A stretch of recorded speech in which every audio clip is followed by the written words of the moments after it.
नरेंद्र मोदी, राहुल गांधी, नरेंद्र मोदी, राहुल गांधी, इतने बड़े देश में 7 RCR के प्रधानमंत्री निवास के सिर्फ 2 उम्मीदवार? मुमकिन नहीं है। याद कीजिए 1996, 1997, HD देवेगौड़ा, IK गुजराल। पुरानी बातें फिर कभी। फिलहाल गौर कीजिए एक ऐसे शख्स पर जो राजनीति में नया है, नया नहीं, सबसे नया है, लेकिन सबको राजनीति के नए नए गुर सिखा रहा है, जो टोपी पहने, मफलर बांधे और खांसते हुए देखते ही देखते 7 RCR का एक दावेदार बन गया है। चलिए देखते हैं अरविंद केजरीवाल की असली कहानी। कब, कहां, कौन इनके साथ था और कब, कहां, किससे अरविंद केजरीवाल ने अपना रास्ता अलग कर लिया। भारत माता की, भारत माता की, इनकलाब, इनकलाब। ये मैं आम आदमी हूं, मुझे जन लोकपाल चाहिए।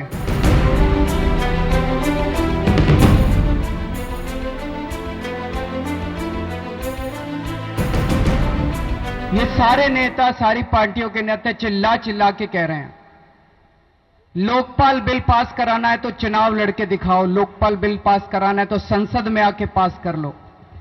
आज इस मंच से हम ऐलान करना चाहते हैं कि हां, हम अब चुनाव लड़के दिखाएंगे आप लोगों को।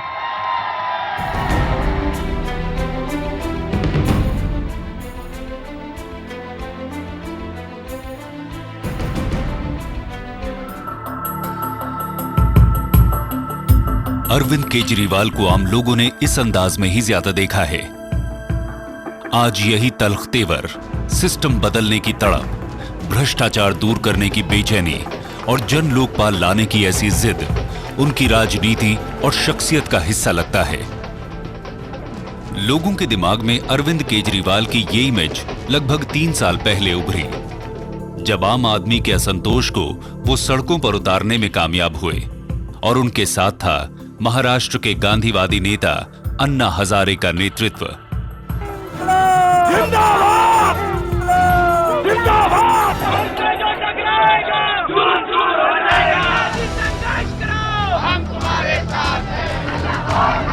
जन लोकपाल आंदोलन, अन्ना हजारे, ये सब अरविंद केजरीवाल की जिंदगी का, स्ट्रैटेजी का हिस्सा कैसे बने और कैसे इन सब के सहारे अरविंद केजरीवाल सीढ़ियां चढ़ते गए, इन बातों की तह तक जाएंगे। खास बात यह कि अन्ना हजारे को सामने रखकर आंदोलन करना पहले ना तो तय था और ना ही जन लोकपाल को मुद्दा बनाने पर शुरू से सहमति थी। फिलहाल इतना जान लीजिए कि जैसे सिक्का उछालकर किसी नतीजे पर पहुंचा जाता है, ठीक उसी तर्ज पर तय हुआ था कि जन लोकपाल पर आंदोलन करना चाहिए। शुरू करते हैं सन 2000 से, आज से 14 साल पहले से। दिल्ली शहर और इसका ये पांडव नगर का ये आधा ग्रामीण और आधा शहरी इलाका। अरविंद केजरीवाल तब IRS यानी भारतीय राजस्व सेवा में थे। पोस्टिंग दिल्ली में ही थी, लेकिन सरकारी नौकरी से अलग कुछ करने की सोच रहे थे और यही सोच उनको ले पहुंची दिल्ली के पांडव नगर में। यहां संपूर्ण परिवर्तन नाम का एक संगठन काम किया करता था। इसे कैलाश जी चलाते थे। कैलाश जी राष्ट्रीय स्वयंसेवक संघ से जुड़े थे। अरविंद केजरीवाल सबसे पहले कैलाश जी की संस्था संपूर्ण परिवर्तन से जुड़े थे और एक पत्रिका निकाला करते थे। सामाजिक कार्यकर्ता राजीव शर्मा भी तब संपूर्ण परिवर्तन से जुड़े थे। और संपूर्ण परिवर्तन में जो काम था वो उस समय जब मैं जुड़ा था तो दिल्ली विद्युत बोर्ड यानी बिजली विभाग जो था उसमें बहुत सारी परेशानियां होती थी। लोगों के बिल बढ़े हुए आ जाते थे, गलत बिल आते थे, मिसयूज़ के बिल आते थे। तो उस टाइम जो हमारा ऑब्जेक्टिव था वो ये था कि आखिरकार अब बिजली एक ऐसी चीज़ है कि हर गरीब लोगों को उससे रोज़ उसका पाला पड़ता है और गरीब लोग बहुत परेशान होते हैं। तो बतौर हम लोग कैसे इस चीज़ में कमी ला सकते हैं, कैसे लोगों को रिलीफ दिलवा सकते हैं। पूर्वी दिल्ली में सक्रिय संपूर्ण परिवर्तन से अरविंद केजरीवाल पहले पहल जुड़े, लेकिन अरविंद केजरीवाल ज्यादा दिन तक संपूर्ण परिवर्तन से जुड़े नहीं रह सके। 15 अगस्त 2002 को अरविंद केजरीवाल ने संपूर्ण परिवर्तन से जुड़े कुछ और साथियों के साथ संपूर्ण परिवर्तन संस्था को छोड़ दिया। उनका ये मानना था कि जीबी की अगर इलेक्शन हो रहा है तो उसमें हम लोग, आनंद एक थे, मैं था और जो 2-3 साथी काम कर रहे थे, उन लोगों को भी उसका हिस्सा बनना चाहिए। इस बारे में कॉन्फ्लिक्ट था और वो बातें, झगड़ा बढ़ते बढ़ते इतना बढ़ा कि संपूर्ण परिवर्तन छोड़ के हम लोग जितने भी थे, हम 4-5 साथी, वो अलग आ गए। संपूर्ण आंदोलन से निकलकर अरविंद केजरीवाल ने परिवर्तन संस्था बनाई। परिवर्तन में राजीव शर्मा उनके साथ थे। तब अरविंद केजरीवाल को कम ही लोग जानते थे। अरविंद केजरीवाल और उनके साथियों ने नॉर्थ ईस्ट दिल्ली के एक पिछड़े इलाके सुंदर नगरी को अपना कार्यक्षेत्र बनाया। ये था कि सुंदर नगरी में एक दिल्ली विद्युत बोर्ड का दफ्तर है और वहाँ पूरी सोसाइटी बहुत ही पुअर है। तो फिर हम एक टेबल, वो बैनर, वो सब लेके, एक फोल्डिंग चेयर लेके यहाँ आ जाते थे। मैं आ जाता था यहाँ पर सुंदर नगरी में, कैंप लगाता था। जो कंप्लेंट्स कलेक्ट होती थी उस पर फिर हमें काम करना होता था, दिल्ली विद्युत बोर्ड के दफ्तर। तो फिर हमारा वहाँ रोज़ आना जाना बचने लगा और 2-3 वॉलंटियर्स और जुड़ गए, तो इसलिए लगा। तो धीरे धीरे सुंदर नगरी हमारे उसमें टच में पहले ही से ही थी। और जब वो संपूर्ण परिवर्तन बंद हुआ तो हमारे पास एक ठिकाना था, एक जगह थी, एक पहचान थी, क्योंकि सुंदर नगरी के तो बहुत सारे लोग उस टाइम जानने लगे थे। तो फिर हमारे लिए बहुत अच्छा रहा ये कि हम लोग संपूर्ण परिवर्तन छोड़ के परिवर्तन जो सुंदर नगरी में था, हम लोग आकर यहाँ पर शुरुआत की हमने। बतौर आंदोलनकारी दिल्ली का सुंदर नगरी इलाका अरविंद केजरीवाल का पहला कार्यक्षेत्र बना। ये वीडियो उसी दौर का है जब गलियों में अरविंद केजरीवाल माइक लेकर नुक्कड़ सभाएं किया करते थे। 96,969 रुपए खर्च किए, किसी ने देखे?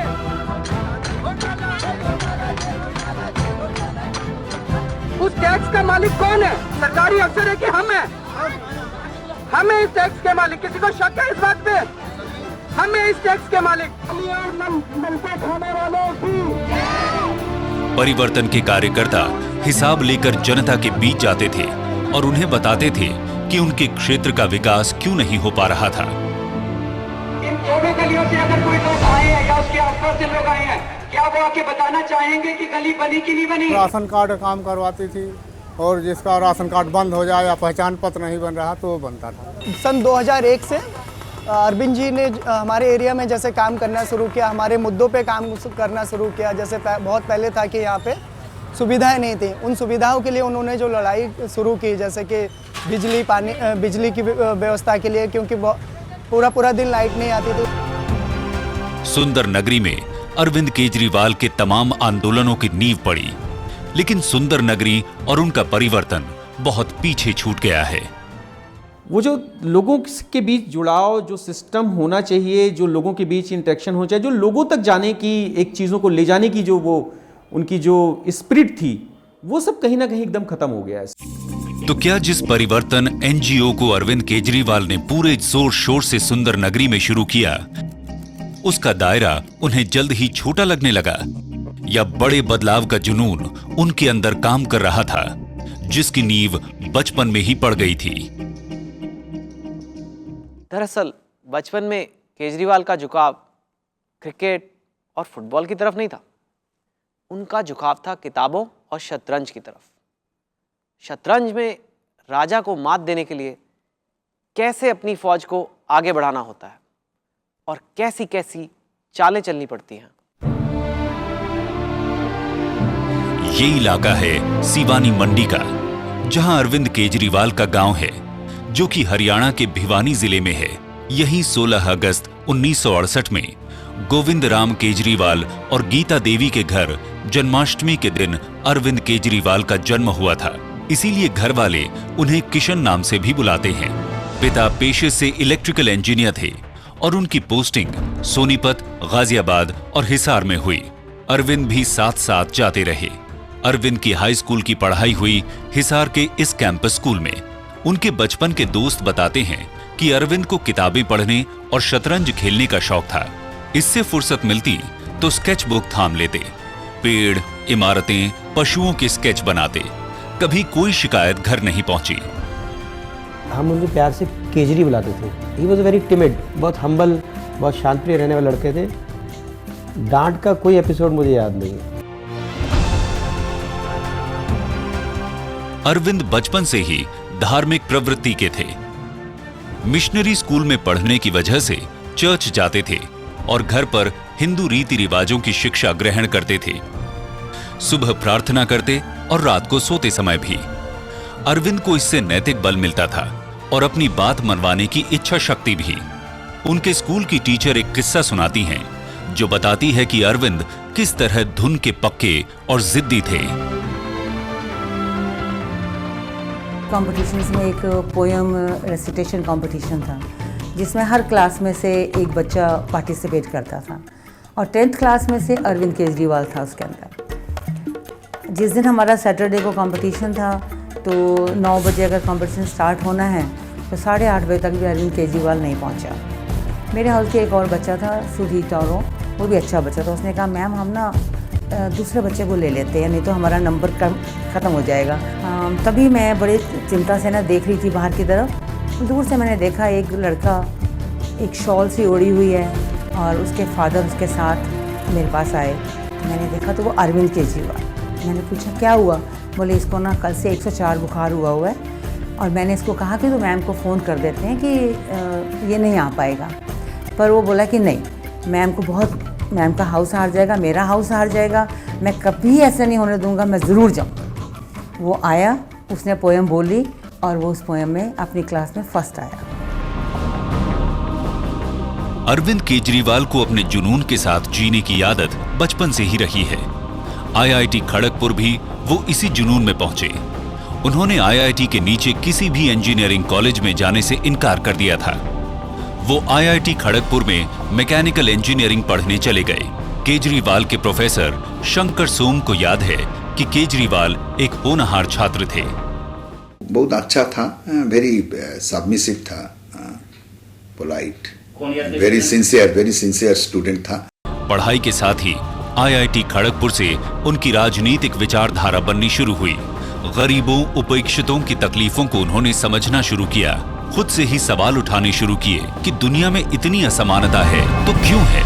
मैं समझता हूं कि बिना आदर्शों से अनुप्राणित और ख़ासतौर से उपनिवेशवाद विरोधी आंदोलन से निकले हुए आदर्शों से अनुप्राणित व्यक्ति अगर ना हो तो फिर वो इस तरह का जीवन नहीं गुजार सकता, ना इस तरह के आंदोलन में भागीदारी कर सकता है। पढ़ाई पूरी करने के बाद अरविंद ने जमशेदपुर में टाटा स्टील में नौकरी की, लेकिन इस नौकरी के दौरान वो छुट्टी लेकर भारतीय सिविल सर्विस में दाखिल होने की तैयारी करते रहे।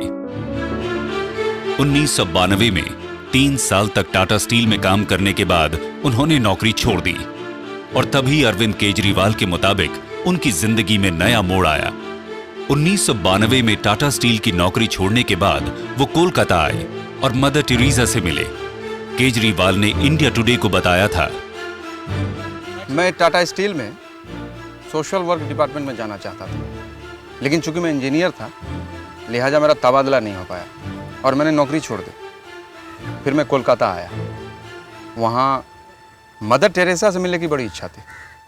मिशनरीज ऑफ चैरिटी में लंबी कतार लगी हुई थी और जब मेरा नंबर आया तो मदर टेरेसा ने मेरा हाथ चूमा।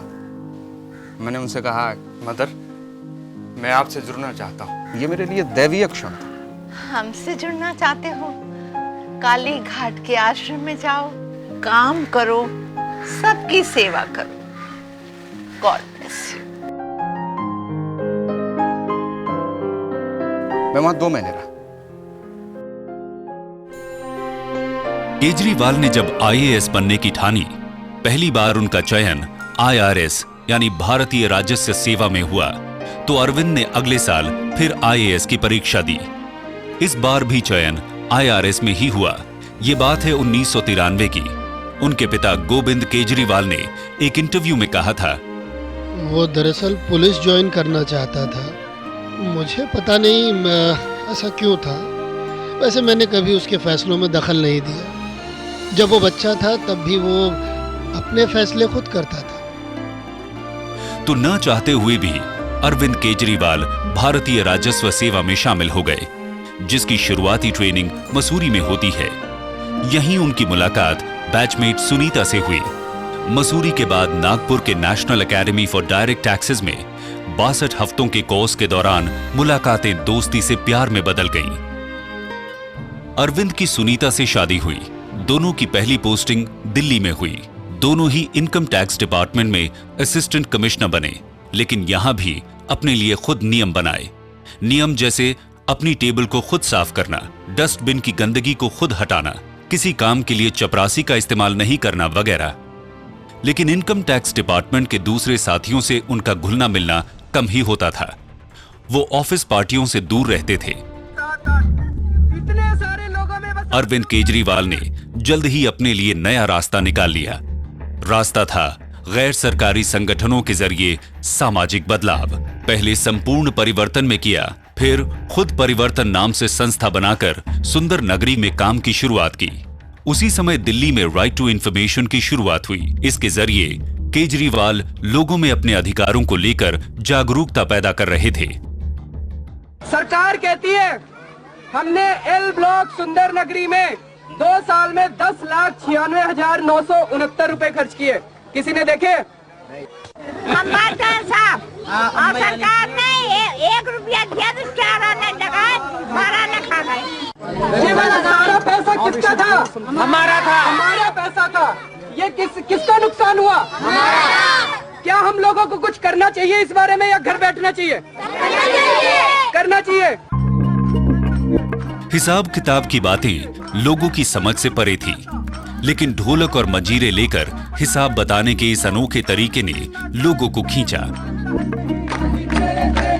चोरों को जेल नहीं, तेरे देश में झूठों का है बोलबाला, गांधी तेरे देश में सच्चों का है मुंह काला, गांधी तेरे देश में हर विभाग में। अरविंद केजरीवाल और उनके परिवर्तन ने 2002 में ही शहरी इलाके में पहली जन सुनवाई भी आयोजित की थी और इसी दौरान सूचना के अधिकार पर और ज्यादा काम करने का आइडिया भी आया। फिर हमारे 2 उद्देश्य बढ़ गए। पहला उद्देश्य बढ़ गया कि क्या हम दिल्ली सरकार के जितने भी डिपार्टमेंट हैं उसमें कैसे राइट टू इन्फॉर्मेशन का यूज़ हो सकता है। दूसरा, राइट टू इन्फॉर्मेशन का सामाजिक तौर पे कैसे हम सूचनाएं लेकर और चीज़ों को निकालकर जनता के बीच ले जा सकते हैं। लगभग 5 साल तक परिवर्तन और नौकरी साथ साथ चली। इस बीच स्वयंसेवी संगठनों और सामाजिक आंदोलन चलाने वालों के बीच केजरीवाल का दायरा बढ़ गया था। परिवर्तन का कैनवस केजरीवाल को छोटा लगने लगा और वो सूचना के अधिकार आंदोलन के साथ जुड़े, जिसके लिए उन्हें एशिया का नोबेल पुरस्कार माना जाने वाला मैग्सेसे अवार्ड भी मिला। अवार्ड में मिले पैसे से अरविंद केजरीवाल ने 2006 के दिसंबर महीने में पब्लिक कॉज रिसर्च फाउंडेशन नाम की संस्था बनाई। इसके बाद परिवर्तन से उनका संबंध कम हो गया। जो समस्याएं होती थी, जो करते थे हम लोग, वो कहीं ना कहीं, जैसे अरविंद ने पार्टी बनाई तो वो कह रहे थे कि हम अंदर जाके बैठ के देखेंगे और फिर ठीक करेंगे। तो कहीं ना कहीं पार्टी में भी आके उन्हीं समस्याओं को हम लोग ठीक करने की कोशिश कर रहे हैं। ये वो दौर था जब अरविंद केजरीवाल एनजीओ भी चलाते थे और सरकारी नौकरी भी कर रहे थे। आखिरकार 2006 में उन्होंने नौकरी से इस्तीफा दे दिया, लेकिन इसे 2011 में जाकर सरकार ने स्वीकार किया। केजरीवाल को सरकारी नौकरी के दौरान पढ़ाई के नाम पर छुट्टी लेने और दोबारा काम पर नहीं लौटने की वजह से सरकार को पैसे लौटाने पड़े थे। मैंने छुट्टी सरकार में अप्लाई की विदाउट पे, और छुट्टी बाकायदा सैंक्शन हुई, फॉर्मली सैंक्शन हुई मेरी एक्स्ट्राऑर्डिनरी लीव विदाउट पे। सरकारी सेवा में रहते हुए गैर सरकारी संगठन में काम करने पर जब सवाल उठे, तब तक केजरीवाल का कद काफी बड़ा हो चुका था और सरकार की हर कार्रवाई को शक की निगाह से देखा जाने लगा था। इसलिए केजरीवाल लगभग बेदाग निकल गए। बहरहाल सामाजिक कार्यकर्ता के साथ साथ इसी दौर में केजरीवाल टेलीविजन एंकर और रिपोर्टर भी बने। एनडीटीवी पर एक कार्यक्रम को होस्ट किया और दिल्ली के सभी विधानसभा सीटों के विधायकों का इंटरव्यू भी किया। क्या ये पूरे राशन के लोग जो हैं, क्या ये एक बहुत बड़ा माफिया है? क्या ये क्रिमिनल्स हैं जो जैसे ही राशन वाले की कंप्लेन की जाती है उनको धमकी मिलती है, संतोष का गला काट दिया जाता है और उनकी इतनी हिम्मत है कि एनडीटीवी के स्टाफ को जान से मार डालने की धमकी दे दी जाती है? इससे आगे बढ़ें तो केजरीवाल सितंबर 2010 में अरुणा रॉय के नेतृत्व में स्वयंसेवी संस्थाओं के group national campaign for people's right to information यानी NCPRI की लोकपाल ड्राफ्टिंग कमेटी के अध्यक्ष बने थे। सामाजिक कार्यकर्ता अरुणा रॉय के संगठन से अरविंद केजरीवाल साल 2000 से ही जुड़े हुए थे। राइट टू इंफॉर्मेशन पर काम करने की प्रेरणा भी उन्हें यहीं से मिली थी, लेकिन संगठन के अंदर लोकपाल कानून को लेकर अरविंद केजरीवाल आम राय नहीं बना पाए। उनके बीच और हमारे बीच जो थोड़ी अलग हमारे विचार थे वो इस पे थे कि जन लोकपाल का जिस तरीके से ढांचा बना हुआ है उसमें सारे प्रकार के भ्रष्टाचार के निवारण के लिए एक ही संस्था बनेगी। NCPRI में हम मानते हैं कि इस तरीके का सेंट्रलाइज स्ट्रक्चर अगर हम बनाते हैं तो उसकी खुद की जवाबदेही मांगना बहुत मुश्किल हो जाता है। प्रकाशित रिपोर्ट्स के मुताबिक लोकपाल के तहत न्यायपालिका को शामिल करने के विषय पर दो मत था, लिहाजा उन्होंने अपना अलग रास्ता इख्तियार कर लिया। अरविंद केजरीवाल के साथ काम कर चुके लोग इसीलिए उन्हें निहायत अड़ियल और अपनी बातों को हमेशा ऊपर रखने वाला बताते हैं। मुझे लगता है कि जहाँ पे भी लोग इकट्ठा होकर काम करें वहाँ पर space for questioning, space for dissent बहुत ज़रूरी है। मुझे लगता है कि जो NCPRI में पूरा काम चला उसके बाद में जन लोकपाल का जिस तरीके से एक ढांचा बना उसमें बहुत लोगों को आपत्ति थी NCPRI में, और मुझे लगता है कहीं उन कारणवश एक अलग से एक ढांचा खड़ा करने को शायद अरविंद केजरीवाल जी को लगा होगा। साफ था कि जिस सूचना के अधिकार के लिए केजरीवाल को मैग्सेसे अवार्ड मिला उसे धारदार बनाने और उसकी कमजोरियों को दूर करने की कोशिशों की जगह केजरीवाल ने अलग राह चुन ली। उनका मानना था कि ऐसी सूचना का क्या काम जिसके आधार पर आप किसी को जेल नहीं भिजवा सकते। अब तो देश में जिस तरह की राजनीति हो रही है उसे ही बदलना है।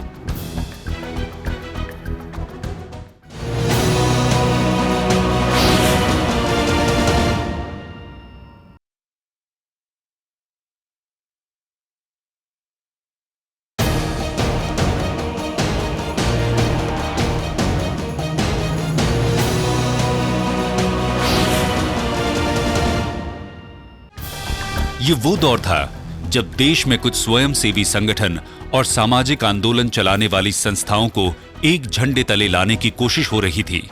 विवेकानंद फाउंडेशन और बीजेपी से जुड़े रहे चिंतक और विचारक गोविंदाचार्य ने बड़ी पहल की थी। बाबा रामदेव भी सक्रिय रूप से जुड़े थे और संघ भी परोक्ष रूप से भूमिका निभा रहा था। केजरीवाल ने अरुणा रॉय की NCPRI यानी national campaign for people's right to information को छोड़ा और इस महा आंदोलन का हिस्सा बन गए। अब सूचना का अधिकार स्थापित हो गया, बन गया। अब सूचना के अधिकार का कैसे विस्तार किया जाए, सूचना के अधिकार को केवल महज सूचना प्राप्त कर लेने की सीमा से निकालकर कैसे जन राजनीति में ले जाया जाए, ये काम तो NSE वाले नहीं कर सकते हैं। अगर किसी व्यक्ति के मन में ये आकांक्षा है, इसको आप चाहें तो महत्वाकांक्षा कह सकते हैं, और महत्वाकांक्षा इस लिहाज से कोई बुरी चीज़ नहीं होती। अगर किसी के मन में ये आकांक्षा है कि हम इस काम को विस्तार करके रेडिकल डेमोक्रेसी के फ्रेमवर्क में इसको ले जाएं, तो उसके लिए इन सब कामों को छोड़ना ज़रूरी होगा। और मुझे लगता है कि शायद यही बात रही होगी जिसने अरविंद केजरीवाल को विवश किया होगा कि वो इन सब सीमाओं से निकलें और उत्तरोत्तर और अधिक विस्तारित किस्म की जन राजनीति के दायरे में जाएं। केजरीवाल कुछ समय के लिए यमुना बचाओ आंदोलन के साथ भी जुड़े थे। श्री श्री रविशंकर की अगुवाई में यह शुरू हुआ था, लेकिन उन्हें लगा कि इसे आगे बढ़ाने की बहुत गुंजाइश नहीं है, तो इसे छोड़ दिया। पूरी तरह से मुद्दे को उठा के उसका रिजल्ट अचीव होने से पहले कई बार लगता है कि वो पेशेंस खो के फिर आगे दूसरे मुद्दे पे चले जाते हैं। ये मेरे ख्याल से थोड़ी कमी रह जाती है। इसी दौरान मनीष सिसोदिया, गोपाल राय, संजय सिंह भी अरविंद के साथ आ चुके थे। एक ग्रुप बन गया था जो जोर से अपनी बात रखता था। मुझे लगता है रणनीति किसी एक विषय को लेकर जोरदार आंदोलन चलाने की होनी चाहिए। अगर ऐसा है तो लोग भ्रष्ट नेताओं से दुखी है। हमें राइट और रिकॉल की बात करनी चाहिए। जनता को सांसद या विधायक भ्रष्ट नजर आते हैं तो वो उन्हें लोकसभा या विधानसभा से छुट्टी करा दें। जबरदस्त माहौल बनेगा। अगर भ्रष्टाचार को ही मुख्य मुद्दा बनाना है तो हमें जन लोकपाल की बात करनी चाहिए। अमीर गरीब सभी भ्रष्टाचार से आजीज है। इस पर लंबे समय तक आंदोलन चलाया जा सकता है और केंद्र सरकार को मजबूर किया जा सकता है। केवल एक मुद्दे को लेकर हम लोग आपके साथ नहीं है। देखिए, जन लोकपाल का मुद्दा पूरे देश की जनता को छुएगा। खासतौर से बड़े शहरों के मध्यम वर्ग में पैठ बनाई जा सकती है और सोशल मीडिया का इस्तेमाल करके इस आंदोलन को और ज्यादा धारदार बनाया जा सकता है। बैठक गर्म हो उठी थी। आंदोलनकारी अपने अपने तर्क दे रहे थे। इसी में फैसला हुआ कि 3 मुद्दों में से एक पर आंदोलन किया जा सकता था। ये मुद्दे थे चुनाव सुधार, राइट टू रिकॉल और जन लोकपाल। हर मुद्दे पर गहराई से बात हुई कि मुद्दा जनता की नब्ज को कितना छूता है, मुद्दे का हल कितना व्यावहारिक है, मुद्दे पर कितने लंबे समय तक आंदोलन चलाने की गुंजाइश है, जैसे पहलुओं पर बात हुई। केजरीवाल ने यहां बाजी मारी। पुराना रिकॉर्ड अरविंद का या उनके किसी साथी का, जो लोग ये फैसला कर रहे थे, किसी मुद्दे को लेके चलने का नहीं था। न वो चुनाव सुधार के लिए बहुत कमिटेड थे, न वो भ्रष्टाचार से लड़ने के लिए बहुत कमिटेड थे। उन्होंने पहले कुछ ऐसा कुछ भी नहीं किया था जिससे लगे कि उनको चुनाव सुधार की चिंता है या भ्रष्टाचार से लड़ने की चिंता है। जन लोकपाल या लोकपाल जो भी कहें, वो इसलिए कि ये चर्चा 40 साल से हिंदुस्तानी पॉलिटिक्स में रही, पार्लियामेंट में भी रही, जेपी आंदोलन के कंटेक्स्ट में भी रही और कई ड्राफ्ट आए गए थे। तो इसलिए उन ड्राफ्ट को देखने के बाद इन्होंने फिर बार बार अपना ड्राफ्ट बनाया और फिर इनको लगा कि भ्रष्टाचार से लड़ने की एक कुंजी यहाँ है और इसको अगर हम आगे करेंगे तो हमारा आंदोलन आगे होगा। तो ये 2 चीज़ों में से, चुनाव सुधार और भ्रष्टाचार से लड़ाई, इसके बीच का फैसला था और ये लगभग सिक्का उछालने जैसा फैसला था। Heads tails. तो जैसे सिक्का उछालते हैं उसी तर्ज पर तय हुआ कि सरकारी लोकपाल की पोल खोली जाएगी और जन लोकपाल लागू करने के लिए जोर दिया जाएगा। मुद्दा तो तय हो गया, अब बारी थी आंदोलन का चेहरा खोजने की। जन लोकपाल आंदोलन का मुद्दा होगा, लेकिन चेहरा कौन होगा? इसका जवाब ढूंढते हुए अरविंद और उनके साथी सबसे पहले पूर्व राष्ट्रपति डॉक्टर अब्दुल कलाम के पास पहुंचे।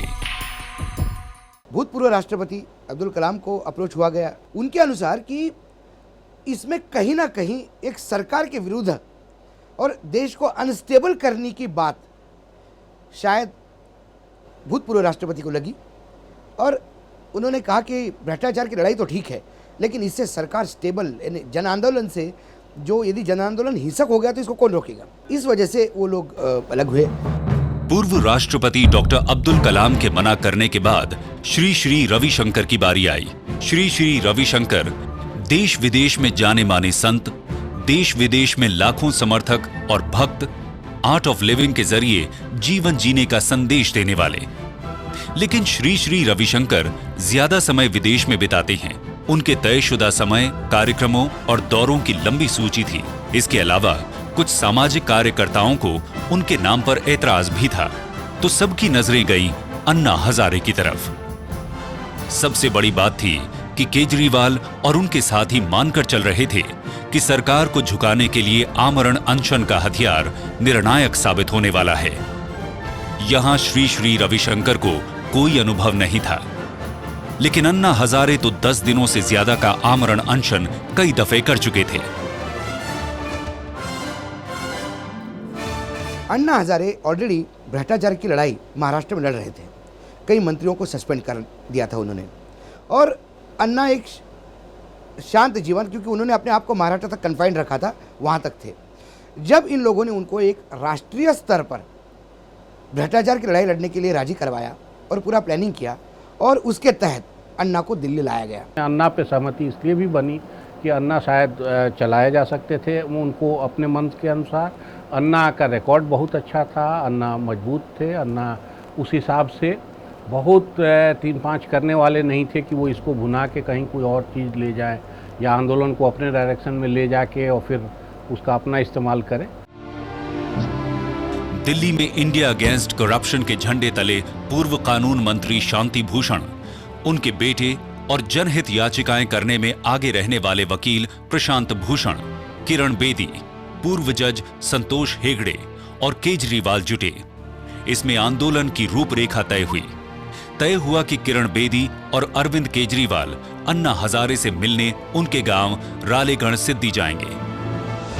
भाटिया एक्ट अमेंड होने जा रहा था और अन्ना आमरण अनशन पे आलिंदी में बैठे थे, तब मैं उनके साथ काफ़ी इंटीमेटली जुड़ा था, क्योंकि मैं वहाँ पे उनके अनशन पे कुछ दिन के लिए गया था। और जिस दिन उन्होंने अनशन तोड़ा था, वो सोनिया गांधी जी ने जब पृथ्वीराज चौहान को वहाँ भेजा था अनशन टूटे, तो मैं उनके साथ था उस टाइम, तो तब से मैं उनको जानता हूँ। तो दरअसल उन्हें कुछ एक प्रतीक की आवश्यकता थी, और वो प्रतीक कई हो सकते थे देश में। मुझे लगता है कि उन्होंने कई नामों पर, कई संभावनाओं पर विचार किया होगा। अंततः उनको और उनके साथियों को लगा होगा कि अन्ना हजारे अगर हमारे आंदोलन का नेतृत्व करें, उनको महाराष्ट्र से लाएं। महाराष्ट्र में भ्रष्टाचार विरोधी आंदोलन में अन्ना हजारे ने काफ़ी नाम कमाया था और उनकी ईमानदारी और निष्ठा संदेह से परे थी, इसलिए वो लोग अन्ना हजारे के पास गए। अन्ना महाराष्ट्र में सूचना के अधिकार से लेकर जन लोकपाल के लिए आंदोलन करते रहे थे। उन्होंने भ्रष्ट नेताओं और अफसरों के खिलाफ भी अभियान चलाया था। सेना में ड्राइवर की मामूली सी नौकरी से रिटायर, 10x12 की छोटी सी कोठरी में जीवन गुजारना, शादी की नहीं, भाई रिश्तेदारों से दूरी। केजरीवाल को आंदोलन चलाने के लिए अन्ना से बेहतर शख्सियत नहीं मिल सकती थी।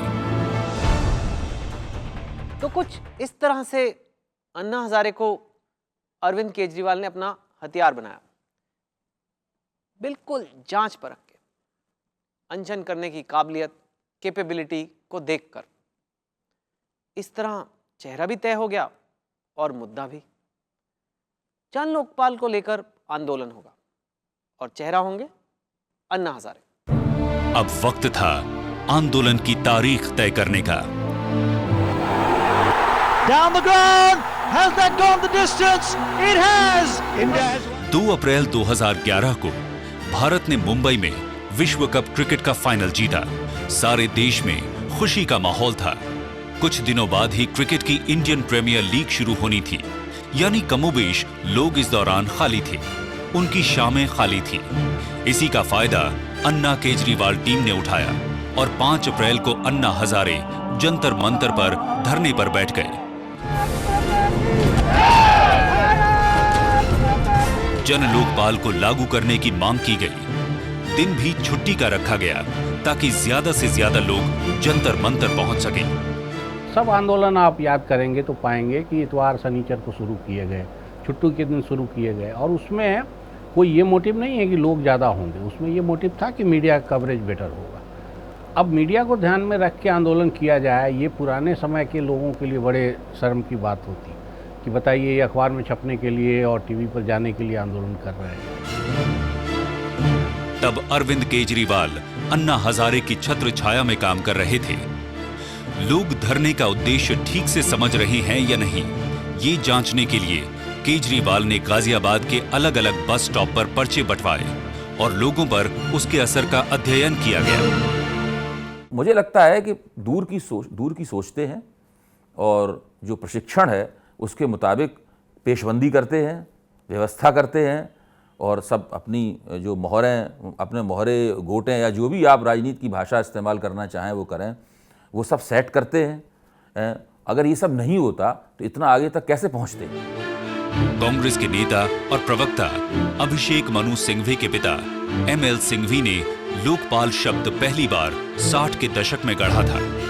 उन्होंने ही 1968 में पहली बार जन लोकपाल बिल लोकसभा में रखा था। 1969 में ये बिल लोकसभा में पास भी हुआ, लेकिन राज्यसभा में लटक गया।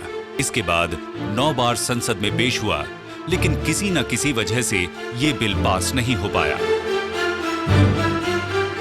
देखिए, मेरा अवलोकन तो ये है कि इस देश में कोई भी राजनीतिक शक्ति, और न ही इस देश के नौकरशाह और न ही इस देश के बड़े पूंजीपति, ये लोग भ्रष्टाचार के खिलाफ कोई भी मजबूत कानून नहीं चाहते हैं।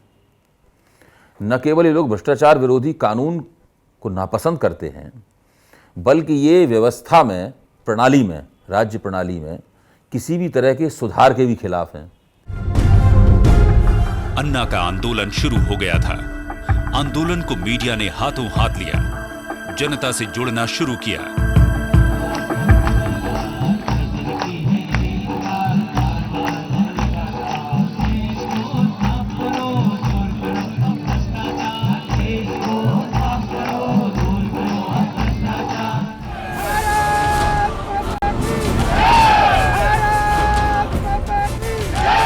भले ही लोग न तो जन लोकपाल के बारे में ज्यादा कुछ जानते थे और न ही टीम अन्ना से ही बहुत ज्यादा परिचित थे, लेकिन सबको लग रहा था कि कुछ नया हो रहा है और कुछ अच्छा होगा। अन्ना की तुलना महात्मा गांधी से होने लगी और आंदोलन को जयप्रकाश नारायण की संपूर्ण क्रांति से जोड़ा जाने लगा। इसलिए खुश हूं कि मेरे जीते जी मैंने ऐसा एक रेवोल्यूशन देखा और अब इसको आगे बढ़ाना है। और जैसे हमने अंग्रेजों को देश से भगाया था, हमको करप्शन को हमारे देश से निकालना, हमारे बच्चों के लिए, हमारे बच्चों के फ्यूचर के लिए, हमारे इस देश के फ्यूचर के लिए। आज के युग के तो अन्ना हजारे ही गांधी है। हमने गांधी को अपनी आंखों से तो देखा नहीं, लेकिन आज अन्ना हजारे ही गांधी है हमारे लिए। 98 घंटे चले इस आंदोलन में केजरीवाल पर्दे के पीछे से रणनीति बनाते रहे। कब आमरण अनशन पर बैठे अन्ना का भाषण करवाना है, कब इंडिया गेट पर मोमबत्ती लेकर जाना है और कैसे कांग्रेस विरोधी राजनीतिक दलों को इस आंदोलन की तरफ करना है। पहली कामयाबी 4 दिन बाद मिली जब सरकार सिविल सोसाइटी के साथ मिलकर जन लोकपाल बिल का ड्राफ्ट तैयार करने के लिए सहमत हो गई। ऐसा देश में पहली बार हो रहा था। सरकार और सिविल सोसाइटी की तरफ से 5-5 सदस्य बैठे। तब के वित्त मंत्री प्रणब मुखर्जी अध्यक्ष बनाए गए। सिविल सोसाइटी में अन्ना, केजरीवाल, प्रशांत भूषण, किरण बेदी शामिल थे, लेकिन बाबा रामदेव हाशिए पर छोड़ दिए गए थे। तब कहा गया कि जन लोकपाल का कानून बनाने बैठे हैं, न कि योग करने। हम किसी भी तरह से किसी पर कोई टिप्पणी नहीं करेंगे। उनसे उन्होंने क्यों की है उनसे पूछिए। बिना योग के किसी की भी मति शुद्ध नहीं होती। कि अगर किसी ने कहा होगा कि बाबा रामदेव को रख सकते थे, तो उस संबंध में हमने ये कहा होगा कि भाई वहाँ योगा थोड़ी होगा कि जिसके लिए बाबा रामदेव। यहाँ तो कानून, एक लॉ को ड्राफ्ट करने की ड्राफ्टिंग कमेटी है, तो इसमें तो जो लोग कानून जानते हैं, कानूनी भाषा को समझते हैं, उनका रहना आवश्यक है। सरकार से बातचीत के कई दौर चले। इस दौरान टीम अन्ना देश को बताने में लगी रही कि आखिर उनका जन लोकपाल क्या है, किस तरह उनका जन लोकपाल भ्रष्टाचार को दूर करेगा, घोटाले करने वाले नेताओं और अफसरों को जेल भेजेगा। साथ ही बड़ी सफाई से सरकारी लोकपाल की पोल खोली जाती, कांग्रेस सरकार को आड़े हाथ लिया जाता। सरकार को टीम अन्ना की सारी मांगे हूबहू माननी नहीं थी, उसने मानी नहीं। टीम अन्ना को भी पता था कि ऐसा ही होना है। बातचीत टूटी और टीम अन्ना ने ऐलान किया कि 15 अगस्त से एक बार फिर अन्ना हजारे आमरण अनशन पर बैठेंगे। अगर ये गरीबों को न्याय देने वाला बिल नहीं आया तो 16 तारीख को हमारा अनशन जारी रहेगा। और ये आंदोलन पार्लियामेंट के विरोध में नहीं है, ये सरकार के विरोध में है। सरकार ने धोखाधड़ी किया।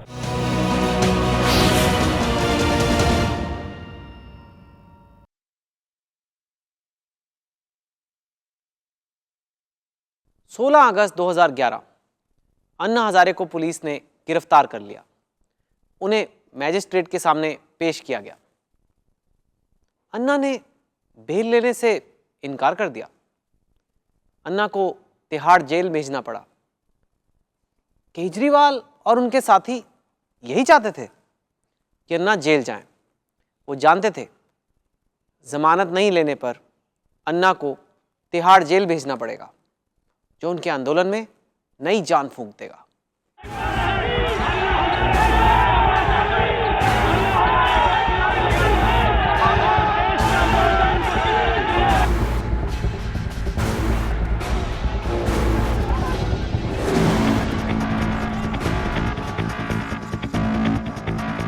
जिस तिहाड़ जेल में CWG खेलों में घोटाले के आरोपी सुरेश कलमाड़ी और 1,76,000 करोड़ रुपए के 2G मामले के आरोपी ए राजा कनिमोड़ी जैसे नेता कैद थे, उसी जेल में भ्रष्टाचार के खिलाफ लड़ाई लड़ रहे अन्ना हजारे को डाल दिया गया था।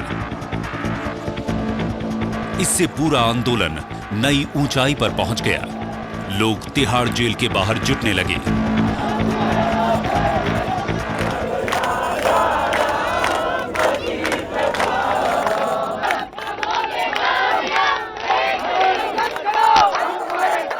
ये खेल अपने आप में ऐसा हुआ कि इस सरकार ने सोचा नहीं था, इसके सारे रणनीतिकारों ने सोचा नहीं था। इनको लगता था कि जैसे हर आंदोलन को डिफ्यूज़ कर लेते हैं, 2 घंटे 4 घंटे अरेस्ट के बाद नेता छोड़ दिए जाते हैं, वो वापस घर जाके सो जाते हैं और तब तक बयान दे के अपना जो फ़ायदा लेना है वो ले चुके होते हैं। तो इन्होंने उस आंदोलन को उसी हल्के ढंग से लिया। लेकिन अन्ना ने और इस आंदोलन के लोगों ने मेरे ख्याल से काफ़ी समझ दिखाई, और वो तो अन्ना ही का गट्स था कि जिसने आंदोलन को जमाया। अन्ना रहे न रहे, मशाल जलती रहेगी।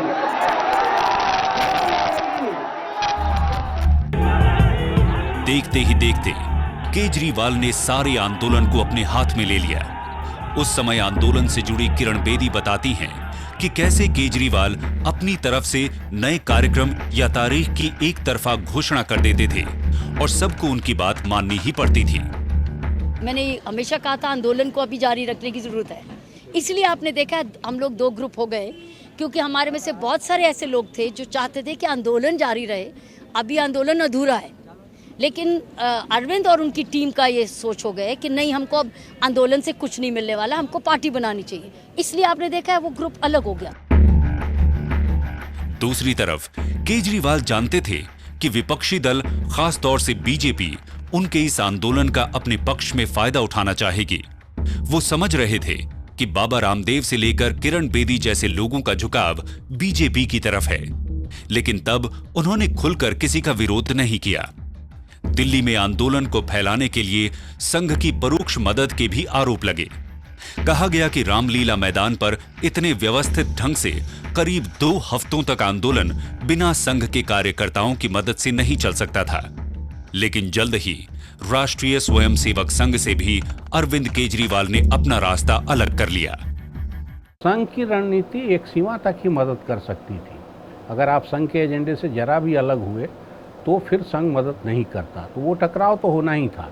अगर अरविंद केजरीवाल ईमानदारी से पॉलिटिक्स करते, संघ के स्वयंसेवक नहीं रहे हैं कभी, और संघ उनके एजेंडे में नहीं रहा है या संघ के लक्ष्य पूरा करना, तो ये टकराव तो होना ही था। सरकार को ये बिल्कुल लाना पड़ेगा, नहीं तो जाना पड़ेगा। संघ और टीम अन्ना में शामिल अरविंद केजरीवाल में टकराव से पहले अन्ना अरविंद की कोशिशें रंग ला चुकी थी। मनमोहन सिंह सरकार को झुकना पड़ा, अन्य दलों के उन नेताओं को भी झुकना पड़ा जो अन्ना आंदोलन का मजाक उड़ाने का कोई मौका नहीं चूकते थे। केजरीवाल है कोई, बताइए केजरीवाल, ये हम लोग का मार्गदर्शक बना हुआ है, लोग ये हम लोग को टीच कर रहा है, ये हमको पढ़ा रहा है। देखिए अपने वो चला रहे, ज्यादा उनको महत्व देने की जरूरत ही नहीं। सबसे अच्छा है कि वो सबको भ्रष्ट मानते हैं। हमारे बारे में कह दिया कि कांग्रेस नेता के उनके साथ हैं।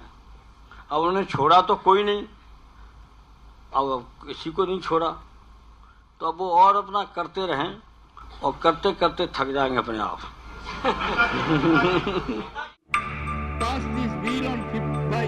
लेकिन अब यही नेता संसद में टीम अन्ना की मांगों को सेंस ऑफ द हाउस के रूप में अपनी स्वीकृति दे रहे थे। Madam Speaker, what I understand from the observations of the various members who have participated in the debate, if I can convert it into the sense of the House, then perhaps I can say that I'm not taking the formal language, I'm just talking of the senses, that there is in principle agreement on citizens' charter, lower bureaucracy to be brought under the Lokpal through appropriate mechanism, establishment of a Lokayuk in the states, having agreed in principle, this House Madam Speaker, I will request you to transmit the entire proceedings of this House to the relevant standing committee for their perusal to formulate their recommendations for the John Lokpal bill, which we will be able to consider. Lokpal bill to the which will be sent to us for our consideration at the appropriate time. Thank you, Madam Speaker. Once again, I thank all the distinguished participants. गौर करने वाली बात यह है कि अब तक अन्ना की leadership में ही सब कुछ होता हुआ दिख रहा था। ऐसा लग रहा था वही आंदोलन को लीड कर रहे हैं। अन्ना के नीचे सभी नेता एक ही पायदान, एक ही लेवल पर दिखते थे। टीम अन्ना के अब घर घर में चर्चे थे। टीम अन्ना भ्रष्टाचार, करप्शन से परेशान जनता की नाराजगी को भुनाने में कामयाब हुई थी। इस हाल में टीम अन्ना ने सरकार पर दबाव डालना जारी रखा। अगस्त के अन्ना आंदोलन से केजरीवाल बड़े जुझारू नेता के तौर पर उभरे, लेकिन अभी भी वो टीम अन्ना के ही सदस्य थे, अन्ना के ही सलाहकार थे। अन्ना के नीचे सभी एक पायदान पर ही थे। ये बात 2011 की है, लेकिन 2014 में वो 7 RCR के दावेदार हैं। कैसे हुआ और कैसे 2 साल के अंदर केजरीवाल मुख्यमंत्री बने? कैसे केजरीवाल प्रधानमंत्री पद के उम्मीदवार बने? कौन कौन उनके रास्ते में आया? किस को केजरीवाल ने अपने रास्ते से निकाला? 7 RCR में इन सवालों का जवाब मिलेगा। मिलते हैं अगले हफ्ते।